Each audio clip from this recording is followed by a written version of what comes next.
Now that is what happens when you play your players in the right position. Bukayo Saka simply has to start for England in this World Cup. I don't care what anyone says. Him and Mount changed the game last night. Simply saved Gareth Southgate's job. I mean, he is one hell of a lucky man because for the first 70 minutes, oh my God, pathetic again. We let this crap, bang average Germany side come to Wembley, and in the first half they had 65% possession. How is that possible? I know how it's possible. Because of Gareth Southgate's dinosaur tactics, if you can even call them tactics. I'm actually sick and tired of all of this Gareth Southgate support. Oh, he did so well to bring on them substitutes. Mate, I would have made them subs. So I don't want to hear any credit going to Gareth Southgate after that game last night because he deserves no credit whatsoever. Saka and Mason Mount simply changed the game, and Bellingham as well deserves some credit. I mean, if he doesn't start in the World Cup, honestly, I might break my skybox. Like, seriously, if Phillips plays ahead of Bellingham in this World Cup, oh my gosh, there's going to be trouble on social media because Bellingham is simply world class. So, yeah, the best midfielder we have got, best attacking midfielder we have got in the team right now. And I'm pretty sure he's going to be one of our shining lights. Probably one of the best players in the tournament. I'm not going to lie to you guys. But let's get on to the game. Like I said, the first 70 minutes was simply pathetic. We conceded in the second half, I believe, due to a penalty given from Harry Maguire. How? Oh my God, how is he still the starting lineup? What does Victor Mori have to do to start an England match? He has made more tackles than any other English centre-back, yet he cannot play a game for England ahead of Harry Maguire. Mate, the penalty for a start.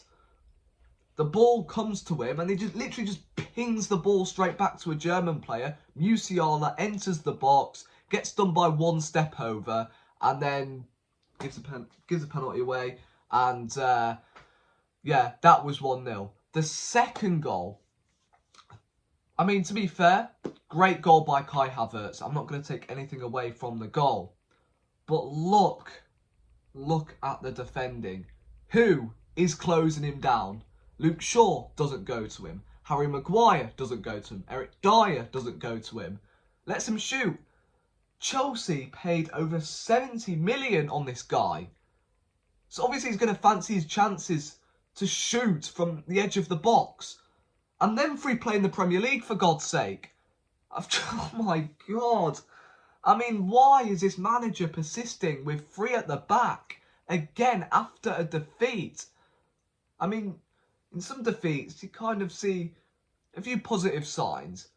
Like some neutrals come out of football matches after defeats saying, you know what, it's one of them days. We were the better side on the day, but we got beaten by the better team.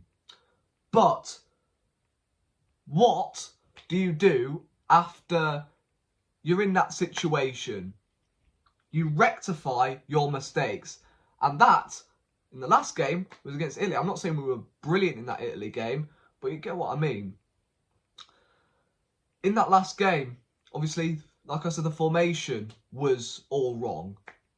Playing Saka as a left wing back. Oh, what does he do? He sticks with the same formation. I mean, does this man ever learn? I'm actually asking, does he ever learn? I'm sorry, but Walker, you know, he has to go to the World Cup. I'm not saying he's a rubbish footballer, but how old is he now? He should be over 30 years old.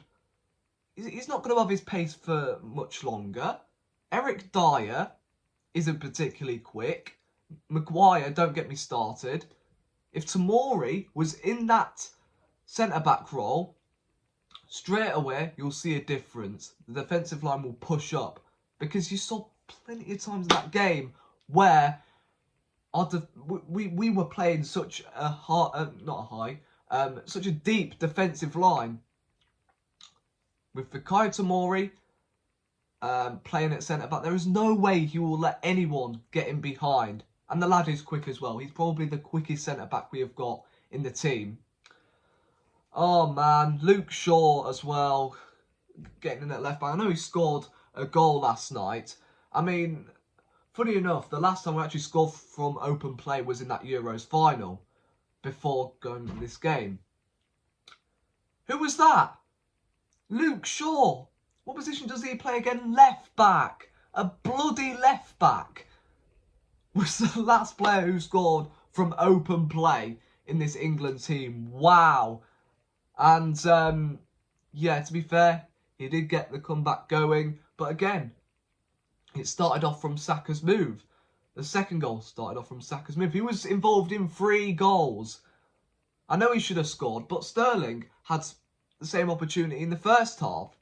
So I'm not having all of this bants about Saka missing a one-on-one. Yes, he probably should have done better, but Sterling missed a similar chance in the first half. So, yeah, I don't want to hear any of that. Also, another thing that we learnt from that game last night was that Gareth Southgate, to be fair, in the last 20 minutes, decided to roll the dice. Decided to actually play some attacking football. Actually decided to push the players up the pitch. And would you know it, within a blink of an eye, we score 3 goals in 12 minutes.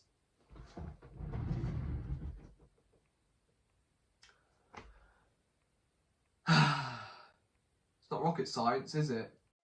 Where was that for the 5 years you've been here, Southgate? Where has this been from the start of that game? Because, honestly, you just don't learn your lessons sometimes. And I am telling you, if we go into that Iran game unprepared like we're doing right now, I have no confidence going into that game. Our country will be hell toxic going into that World Cup.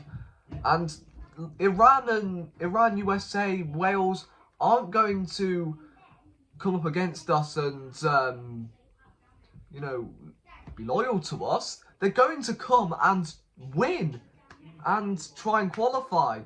So, look, let me know what you guys thought of that game last night. It's the last game before the World Cup. It's the Premier League from now until November. I'll be uploading plenty of World Cup content, so keep your eyes peeled for that.